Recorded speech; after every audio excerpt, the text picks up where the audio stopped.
Hi, this is Revathi. Welcome to అందమైన కథల పొద్రిల్లు. Videos చూస్తూ లైక్స్, కామెంట్స్, షేర్ చేస్తున్న మిత్రులందరికీ థ్యాంక్ యూ సో మచ్. నీ తనుకై ఎపిసోడ్ నెంబర్ 6. కళ్యాణ్ ఎయిర్పోర్ట్కి వెళ్తూ బస్ స్టాప్లో ఉన్న మైథిలిని చూస్తాడు కదా, ఆ తర్వాత నుంచి స్టోరీ. అటుగా వెళ్తున్న కళ్యాణ్ నవ్వుతున్న మైథిలిని చూస్తాడు. తను కనపడగానే కళ్యాణ్ కళ్ళు పగతో రగిలిపోతూ, డ్రైవర్ కార్ ఆపు అంటాడు. ఇంతలో మైథిలి దగ్గరికి బస్సు వచ్చి ఆగుతుంది. అక్కడ రష్గా ఉండడంతో జనాలందరూ నెట్టుకుంటూ బస్సు ఎక్కుతుంటారు. కళ్యాణ్ కారు దిగి రోడ్డు క్రాస్ చేస్తూ కోపంగా మైథిలి దగ్గరికి వస్తుంటాడు. మైథిలి ఆ జనాల్లో పడి బస్ ఎక్కాలని చూస్తుంటుంది. కళ్యాణ్ ఇంతకు ఇంత కోపం పెంచుకుంటూ మైథిలి దగ్గరికి వస్తుండగా అప్పటికే దాదాపుగా జనాలందరూ బస్సు ఎక్కుతారు. మైథిలి బస్ ఎక్కబోయే టైంకి తన వెనుకగా కళ్యాణ్ చేరుకుంటాడు. మైథిలి బస్ ఎక్కబోతూ ఆ జనాలు కాళ్ళు స్లిప్ అయి కింద పడబోతుండగా కళ్యాణ్ వెనుకగా వచ్చి తను కింద పడకుండా పట్టుకుంటాడు. దాంతో కళ్యాణ్ చేతిలో మైథిలి వెనుకగా వాలిపోయి ఉండి కళ్యాణ్ని చూస్తుంటుంది. కళ్యాణ్ కూడా తన చూపులో చూపు కలిపి చూస్తుండిపోతాడు. ఇలా కొన్ని సెకండ్స్ చుట్టూ ప్రదేశాన్ని మర్చిపోయి ఇద్దరు ట్రాన్స్గా చూస్తుండిపోతారు. కొన్ని సెకండ్స్కి మైథిలి తేరుకొని తన కళ్ళ ముందు కళ్యాణ్ ఉండటం చూసి కంగారు పడుతూ తను ఎక్కడ ఉందో చూసుకొని కళ్యాణ్ చేతిలో నుంచి లేచి చెదిరిపోయిన చున్నీని సరిచేసుకొని బస్ పట్టుకుని నిలబడుతుంది. కళ్యాణ్ తనని కోపంగా చూస్తూ, చాలాసేపు నుంచి నిన్ను గమనిస్తున్నాను. చాలా సంతోషంగా కనిపిస్తున్నావు. నేను అమెరికా వెళ్ళిపోతున్నానని తెలిసి సంతోషపడిపోతున్నావు కదా అని అడుగుతాడు.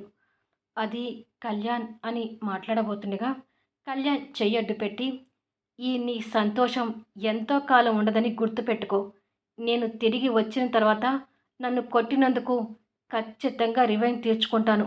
అలాగే నీ మీద పెట్టుకున్న నా 3 కోరికలు కూడా తీర్చుకుంటాను అని కసిగా అంటాడు. మైథిలి కళ్యాణ్ కలలో కనిపిస్తున్న నిప్పులను చూసి భయపడుతూ, ప్లీజ్ కళ్యాణ్, అలా మాట్లాడకు.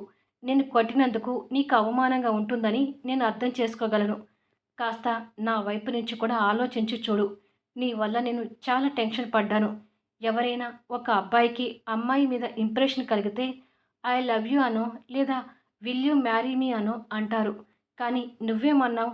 డబ్బు ఇస్తాను, నా దగ్గర పడుకో అని పచ్చిగా మాట్లాడావు. ఆ క్షణమే నీ మీద బ్యాడ్ ఇంప్రెషన్ కలిగింది. ఈ క్షణం వరకు కూడా అది ఇలాగే ఉంది. ఇప్పుడు నన్ను కింద పడకుండా కాపాడావు. మామూలుగా అయితే నీకు థ్యాంక్స్ చెప్పాలి. కానీ నీ మీదున్న బ్యాడ్ ఇంప్రెషన్ మీద థ్యాంక్స్ చెప్పలేకపోతున్నాను. తిరిగి వచ్చి నా మీద రివెంజ్ తీర్చుకుంటాను అంటున్నావు. కానీ నేనేం కోరుకుంటున్నానో తెలుసా? జీవితంలో ఇంకెప్పుడు నువ్వు నాకు కనిపించవద్దని ఆ దేవుణ్ణి కోరుకుంటున్నాను. ఇదే మన చివరి కలయిక కావాలని కోరుకుంటున్నాను అంటుంది. ఆ మాటలకి కళ్యాణ్ పొగ్గరగా నవ్వి, నువ్వు కోరుకున్నట్టుగా ఏదీ జరగదు. నేను ఖచ్చితంగా నిన్ను కలుస్తాను. నా 3 కోరికలు తీర్చుకుంటాను. ఇప్పుడు నువ్వు అన్నావే, నిన్ను కింద పడకుండా కాపాడాను అని. నిజమే, నిన్ను కింద పడకుండా కాపాడాను. ఇలా కాపాడడం వెనుక నా స్వార్థం కూడా ఉంది అంటాడు. ఆ మాటలకు మైథిలి అర్థం కానట్టుగా చూస్తుంటుంది. కళ్యాణ్ తనకు ఇంకా దగ్గరగా వచ్చి తన మొహంలోకి తీక్షణంగా చూస్తూ, ఎక్కడ నువ్వు కింద పడితే నాది అనుకున్న నీ శరీరానికి ఎక్కడ డ్యామేజ్ అవుతుందేమోనని భయపడి నిన్ను కాపాడాను తప్ప నీ మీద నీకేదో దెబ్బ తగులుతుందనో కంగారుతోనో భయంతోనో ప్రేమతోనో కాదు అని తనని టాప్ అండ్ బాటమ్ చూసి, గుర్తుపెట్టుకో, నీ శరీరం పూర్తిగా నాది. ఎప్పటికైనా నా 3 కోరికలు తీరుతూ నీ శరీరం నా చేతుల్లో నలిగిపోవాల్సిందే అని షర్ట్ ప్యాకెట్ నుంచి గాగుల్స్ తీసి కళ్ళకు పెట్టుకొని, ఇకపై నీ జీవితంలో నేను లేని ఈ 4 సంవత్సరాలు మాత్రమే నువ్వు ప్రశాంతంగా ఉంటావు. నేను తిరిగి వచ్చిన తర్వాత నీతో నరకం స్పెల్లింగ్ రాయిస్తాను. ఇట్స్ మై ఛాలెంజ్ అంటాడు. తన మీద నిప్పులు కురిపిస్తున్న అంటున్న ఆ మాటలకు మైథిలి కంగారు పడుతుండగా బస్ కదిలి వెళ్తుంటుంది. కళ్యాణ్ ఆ బస్ కనుమరుగయ్యే వరకు చూసి తిరిగి ఎయిర్పోర్ట్కి బయలుదేరుతాడు.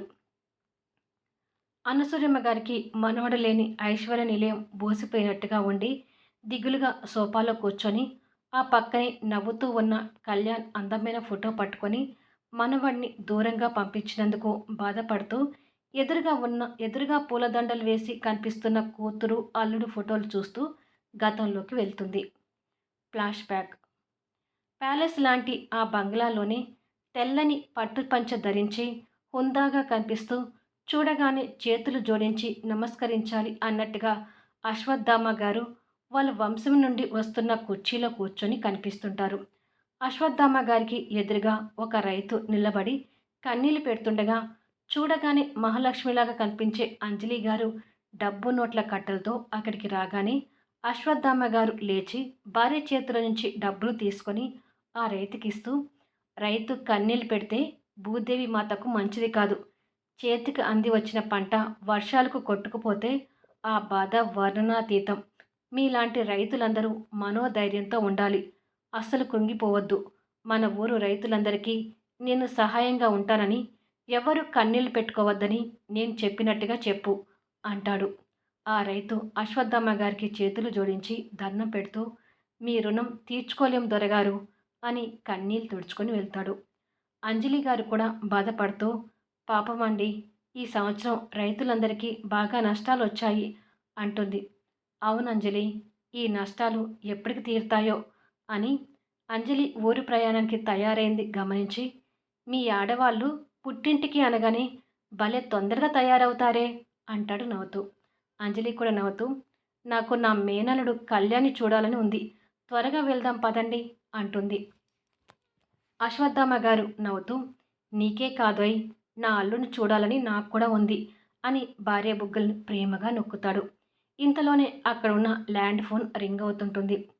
మా అమ్మని ఫోన్ చేస్తుండాలి అని ఫోన్ దగ్గరికి వెళ్ళి ఫోన్ లిఫ్ట్ చేసి అటువైపు నుంచి మాటలు వినగానే ఒక్కసారిగా నిర్ఘాంతపోతూ ఫోన్ వదిలేస్తుంది.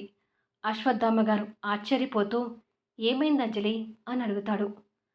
పంటలు నష్టాలు వచ్చాయని మా అన్నయ్య వదిన పురుగుల మందు తాగి చనిపోయారంట అంటుంది. ఆ వార్త విని అశ్వత్థామ గారు కూడా కృంగిపోతుంటాడు. వారి మరణ వార్త వినగానే పసివాడైన కళ్యాణ్ అశ్వత్థామ గారికి గుర్తొస్తుంటాడు. అది ఒక పల్లెటూరులోనే చిన్న పెంకుటిల్లు. ఈ దంపతులు అక్కడికి వెళ్ళగానే అప్పటికి 3 సంవత్సరాల వయసున్న కళ్యాణ్ తన తల్లిదండ్రులు అలా ఎందుకు పడుకున్నారో అర్థం కాక వాళ్ళ శవాల మీద పడి ఏడుస్తుంటాడు. అనసూయమ్మ గారు కూడా కొడుకు కోడలు శవాల్ని చూసి కన్నీరు మున్నీరుగా విలిపిస్తుంటుంది. కొంతమంది ఆ శవాల్ని చూసి జాలిపడుతుంటే మరికొంతమంది అక్కడ గొడవ చేస్తూ మా డబ్బులు మాకు ముట్టే వరకు శవాలు తీయడానికి వీల్లేదు అంటూ ఉంటారు. అంజలి అన్న వదిన శవాల్ని చూసి కన్నీళ్లు పెట్టుకుంటూ వాళ్ళ మీద పడి ఏడుస్తున్న కళ్యాణ్ని ఎత్తుకొని ఓదారుస్తుంటుంది. అశ్వత్థామ గారు కూడా వాళ్ళని విగత జీవులుగా చూసి కృంగిపోతుంటారు. కొద్దిసేపటికి అక్కడ గొడవ చేస్తున్న వ్యక్తులు వాళ్ళ బాధని అశ్వత్థామ గారికి చెప్పుకుంటూ, అంతో ఇంతో వడ్డీ వస్తుందనే కదా మేము ఆశపడి డబ్బులు వడ్డీకి ఇచ్చేది. ఈ ఇల్లుని మేము వాల్చుకున్నా ఆయన మా దగ్గర చేసిన అప్పులు తీరవు. మేము కూడా మా పెళ్ళాం బిడ్డల్ని బతికించుకోవాలి కదా అని వాళ్ళ బాధల్ని చెప్పుకుంటారు. అశ్వత్థామ గారు తన కార్ డ్రైవర్ని పిలిచి, నా కార్లో చెక్ బుక్ ఉంటుంది తీసుకురా అంటాడు. కొద్దిసేపటికి వాళ్ళకి చెక్కులు ఇవ్వడం, వాళ్ళ కర్మకాండలు దగ్గరుండి చేయడం జరుగుతుంది. కొన్ని రోజుల తర్వాత ఐశ్వర్య నిలయంలో ఉన్న అంజలి గారు వెళ్ళి డోరు తీస్తుంది. ఎదురుగా అశ్వత్థామ గారు కళ్యాణ్ని ఎత్తుకొని ఉంటారు. పక్కనే అనసూయమ్మ గారు కూడా ఉంటారు. అంజలి గారు నవ్వుతూ, కళ్యాణ్ ఎత్తుకొని వచ్చేశారా? ఎంతగా ఎదురు చూస్తున్నానో మీకోసం, రా అమ్మా అంటూ తల్లిని ఆహ్వానిస్తుంది. అనసూయమ్మ గారు మనవడితో కలిసి గిల్టీగానే ఆ బంగ్లాలోకి అడుగు పెడుతుంది. అశ్వత్థామ గారు కూడా లోపలికి వస్తూ, అత్తయ్య గారిని ఇక్కడికి తీసుకురావడానికి ఎంతగా బతిమలాడాల్సి వచ్చిందో తెలుసా అంజలి అంటాడు. అనసూయమ్మ గారు బాధపడుతూ, అది కాదు అంజలి, ఎంతైనా కూతురు అల్లుడు దగ్గర ఉండాలంటే అంటూ ఇబ్బందిగా మాట్లాడుతుంటే, ఈ రోజు నుండి ఇది మీ ఇల్లు, మీ అల్లుడి ఇల్లు కాదు, మీ కొడుకిల్లు అనుకోండి. మీరు కళ్యాణ్ ఈ ఇల్లుని వదిలిపెట్టి వెళ్ళడానికి వీల్లేదు అని అంటాడు అశ్వత్థామ గారు. అంజలి దగ్గర ఉన్న కళ్యాణ్ వచ్చి రాని మాటలతో అమ్మ అమ్మ అని అంజలిని పిలుస్తుంటాడు. కళ్యాణ్ అలా పిలిచేసరికి అంజలి గారు అశ్వత్థామ గారు మురిసిపోతుంటారు. అంజలి గారు సంతోషపడుతూ, చూసారా వీడు నన్ను అమ్మ అని పిలుస్తున్నాడు అంటుంది. వాడిని మనం అమ్మా నాన్నలాగానే పెంచుదాం అంజలి అంటాడు. అవునండి. వీడికి అమ్మా, నాన్న మనమే అన్నట్టుగా ఉండాలి. ఉండు నాన్న, ఎప్పుడు తిన్నావో ఏంటో నీకు అన్నం పెట్టుకొని తీసుకొస్తాను అని కళ్యాణ్‌ని అశ్వత్థామ గారికి ఇచ్చి వెళ్తుండగా సగం దూరం వెళ్ళగానే అంజలి కళ్ళు తిరిగి పడిపోతుంది. కొద్దిసేపటికి బెడ్ మీద పడుకున్న తనకి ఒక లేడీ డాక్టర్ చెక్ చేస్తుంటుంది. అంజలి నీరసంగా మాట్లాడుతూ, ఎందుకో డాక్టర్, ఈ మధ్య తరచూ కళ్ళు తిరుగుతున్నాయి అంటుంది. డాక్టర్ చెక్ చేసి, don't worry Anjali, congratulations Ashwatthama గారు, మీరు తండ్రి కాబోతున్నారు అంటుంది. అంటే మైథిలి కడుపులో పడింది. అది విని అంజలి గారు, కళ్యాణ్ ఎత్తుకొని ఉన్న అశ్వత్థామ గారు, అనసూయమ్మ గారు సంతోషపడుతుంటారు. అశ్వత్థామ గారు ఆ ఆనందంతో నవ్వుతూ థ్యాంక్ యూ డాక్టర్ అంటాడు. అంజలి కూడా సంతోషపడుతూ కళ్యాణ్ మన ఇంటికి వచ్చిన వేళ విశేషం అంటుంది. అశ్వత్థామ గారు అంతే సంతోషపడుతూ అవును అంజలి, మనం ఈ కబురు కోసం ఎంతగానో ఎదురు చూస్తున్నాం. నా అల్లుడు రాగానే శుభవార్త విన్నాము. వీడికి తోడుగా వీడి భార్య రాబోతుంది అని అప్పుడే పేరు పెట్టేస్తారు. ఎరా, నా కూతుర్ని బాగా చూసుకుంటావా అని అడుగుతుంది అంజలి. కళ్యాణ్ వచ్చి రాని మాటలతో ఓ చూచుకుంటాను అంటాడు. ఇలా అంజలి గారికి నెలలు పెరిగే కొద్దీ కళ్యాణ్ కూడా వాళ్ళకి బాగా అలవాటైపోయి వాళ్ళని అమ్మ నాన్న అని పిలవడం మొదలు పెడతాడు. అన్నసూర్యం గారు ఆ గతాన్ని గుర్తు చేసుకొని ఆ రోజు నా మనవన్ని తీసుకొని వచ్చి ఇక్కడే ఉండిపోయాను. ఈ ఆస్తులన్నిటికీ వారసురాలైన నా మనవరాల ఆచూకీ ఇప్పటికీ తెలియకుండా పోయింది అని అనుకొని కంటతడి పెట్టుకుంటూ ఉంటుంది. అనుకున్నట్టుగానే మైత్రి చదువులో నిమగ్నమైపోయింది. చూస్తుండగానే 3 సంవత్సరాలు గడిచిపోయి తన చదువు కూడా పూర్తయింది. చంద్రిక, సూర్య కూడా స్కూల్ నుంచి కాలేజ్ చదువులకు వచ్చారు. ఒకరోజు మైథిలి ఇంటర్వ్యూకి బయలుదేరి దేవుడికి నమస్కరిస్తూ, స్వామి, నేను రోజు కోరుకునే కోరికని ఇప్పుడు కోరుకుంటున్నాను. కళ్యాణ్ ఇక ఎప్పటికీ నాకు కనిపించకుండా చూడు. అలాగే ఈరోజు వెళ్తున్న ఇంటర్వ్యూలో నాకు జాబ్ వచ్చేలా చూడు స్వామి అని కోరుకుంటూ ఉండగా రాజేశ్వరి పై పోర్షన్ కీస్తో లోపలికి వచ్చి, అమ్మ మైథిలి, పై పోర్షన్లో ఉంటున్నవారు ట్రాన్స్ఫర్ అయిందని ఖాళీ చేసి వెళ్ళిపోయారు. గేట్కి టూలెట్ బోర్డు పెట్టాను అంటూ ఆ పోర్షన్ కీస్ని పక్కకు పెడుతుంది.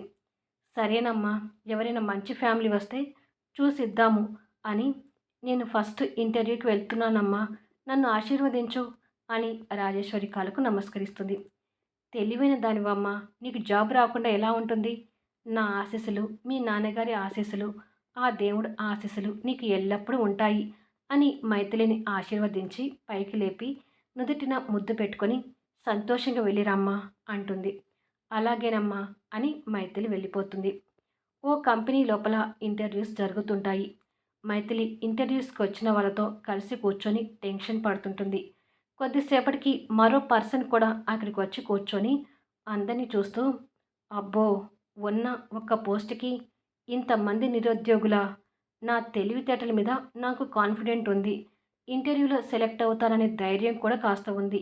కానీ ఇంతమందిని దాటుకొని జాబ్ కొట్టడం అంటే చూడాలి నా అదృష్టాన్ని అని అనుకొని అంతలోనే నిరుత్సాహపడుతూ, జాబ్ దొరకటం ఏమో కానీ ఈ సిటీలో బ్యాచిలర్కి ఇల్లు దొరకడం చాలా కష్టంగా ఉంది అని అనుకుంటూ ఎదురుగా కూర్చున్న అందరినీ వరుసగా చూస్తూ మైథిలి దగ్గర తన చూపును ఆపుతాడు.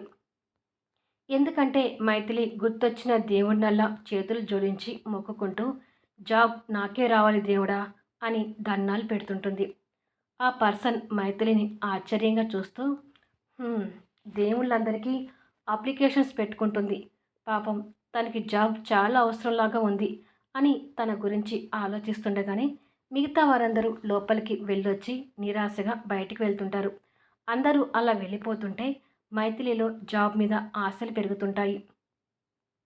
చివరికి ఆ పర్సన్ కూడా లోపలికి వెళ్ళి వచ్చి తిరిగి అదే ప్లేస్లో కూర్చుంటాడు. అతను అలా బయటికి వెళ్ళకుండా కూర్చోవటం చూసి భయపడుతూ, ఇదేంటి ఇతను వెళ్ళకుండా కూర్చున్నాడు? కొంప తీసి ఉన్న ఈ ఒక్క పోస్టు ఇతనికి కన్ఫర్మ్ చేశారా ఏంటి అని అనుకుంటుండగా ఫ్యూన్ వచ్చి, మీరు రండి మేడం అంటాడు. మైథిలి అతని వైపు కాస్త ఆశ్చర్యంగా చూస్తూ లోపలికి వెళ్తుంది. మరికొద్దిసేపటికి అతను కూడా లోపలికి వెళ్ళి మైథిలి పక్క చైర్‌లో కూర్చుంటాడు. వాళ్ళకి ఎదురుగా కూర్చున్న కంపెనీ మేనేజర్ మాట్లాడుతూ, "మేము ఇప్పటివరకు చేసిన ఇంటర్వ్యూస్‌లో మేము అనుకున్న గుడ్ క్వాలిఫికేషన్స్ మీ ఇద్దరిలోనూ ఉన్నాయి. ఉన్న ఒక్క పోస్ట్‌కి మీ ఇద్దరిలో ఎవరిని సెలెక్ట్ చేయాలో అర్థం కావడం లేదు. అందుకే మీకే ఆ ఛాన్స్ ఇస్తున్నాను. మీరిద్దరూ మాట్లాడుకొని ఆ పోస్ట్‌ని ఎవరు తీసుకుంటారో డిసైడ్ చేసుకోండి" అంటాడు. మైథిలి అయోమయంగా, టెన్షన్‌గా అతని వైపు చూస్తుంటే, "ఈ పోస్ట్‌ని ఆ మేడంకి ఇచ్చేయండి సార్" అంటాడు అతను. ఆ మాటకి మైథిలి అతని వైపు ఆశ్చర్యంగా చూస్తుంటుంది. "Are you sure?" అంటాడు మేనేజర్. "Sure sir. ఈ పోస్ట్‌ని మేడంకే ఇచ్చేయండి" అని చెప్పి వెళ్తుంటాడు. మైథిలి ఆశ్చర్యపోతూనే సంతోషపడుతుంటుంది. "ఓకే మైథిలి, వెళ్ళి అపాయింట్మెంట్ ఆర్డర్ తీసుకో" అని ఇంటర్కమ్ కాల్ చేస్తుంటాడు మేనేజర్. "థ్యాంక్ యూ సార్" అని చెప్పి మైథిలి బయటకు వస్తుంది. మైథిలి చూపులు అతని కోసం వెతుకుతుంటాయి. అతను బయట ఎంట్రన్స్ డోర్ తీసుకొని వెళ్ళబోతుండగా, "సార్, ఒక్క నిమిషం" అని మైథిలి గొంతు వినపడి అతను వెనక్కి తిరుగుతాడు. మైథిలి పరిగెత్తుకుంటూ అతని దగ్గరికొచ్చి, "మీరు చేసిన సహాయాన్ని నేను ఎప్పటికీ మర్చిపోలేను. ఐ యామ్ మైథిలి" అని షేక్ హ్యాండ్ ఇవ్వడానికి చెయ్యిని ముందుకు చాస్తుంది. అతను చిరునవ్వు చిందిస్తూ మైథిలితో చెయ్యి కలిపి, "మోహన్" అంటాడు. మైథిలి మోహన్‌కి షేక్ హ్యాండ్ ఇచ్చినందుకు ఇప్పుడు కళ్యాణ్ ఉంటే సీన్ వేరేలా ఉండేది. కళ్యాణ్ లేడు కాబట్టి మైథిలి బతికిపోయింది. ఓకే. ఇక ఈ వీడియోపై మీ అభిప్రాయాలు తెలుపుతూ కామెంట్స్ ఇవ్వండి. అలాగే లైక్స్ ఇచ్చి ఎంకరేజ్ చేయండి. మళ్ళీ నెక్స్ట్ వీడియోలో కలుద్దాము.